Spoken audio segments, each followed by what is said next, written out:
Monsieur le ministre, il est sûrement naturel, comme ministre de la République, que vous soyez fier de votre bilan. Néanmoins, un peu d'humilité sur un sujet aussi essentiel que vous connaissez bien, qui est celui de la situation de nos territoires ultramarins, est à mon avis absolument indispensable. Depuis tout à l'heure, nos collègues évoquent des situations qui sont des situations qu'en réalité nous ne tolérerions nulle part ailleurs sur le territoire national. Chacun des sujets que nous avons évoqués seraient des sujets sur lesquels, ici en métropole, nous ne tiendrions pas une seule seconde. Et nous voyons à quel point, sur la question de l'inflation, sur la question des salaires bas, sur la question de l'accès de plus en plus difficile à l'eau, ou toujours aussi difficile à l'eau, sur les questions d'éducation, sur les questions d'immigration et de sécurité, nous tolérons dans nos territoires ultramarins ce que nous ne tolérerions nulle part ailleurs sur le territoire national. Nous devons en revenir aux fondamentaux. Le premier des fondamentaux, Monsieur le ministre, c'est de redire que notre nation, historiquement et pour l'avenir, ne serait pas une grande puissance mondiale si elle n'avait pas les Outre-mer.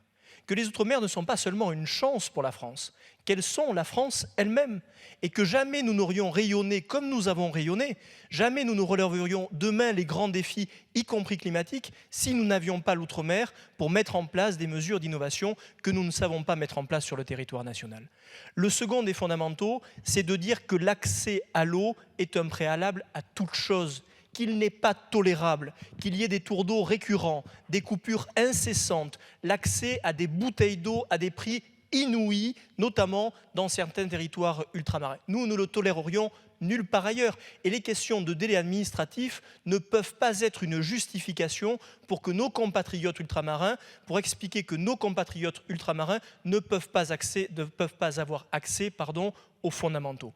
Le dernier des fondamentaux, c'est l'éducation. Vous l'avez évoqué à demi-mot tout à l'heure. Il ne suffira pas d'investir dans des écoles et des infrastructures. Encore faudra-t-il faire en sorte que le tissu éducatif dans nos territoires ultramarins soit à la même hauteur que celui que nous connaissons ici dans l'Hexagone. Monsieur le ministre, par cette intervention, avec mes collègues, nous voulons vous rappeler aux fondamentaux de ce qu'est l'outre-mer pour la France et de ce que nous devons à l'outre-mer.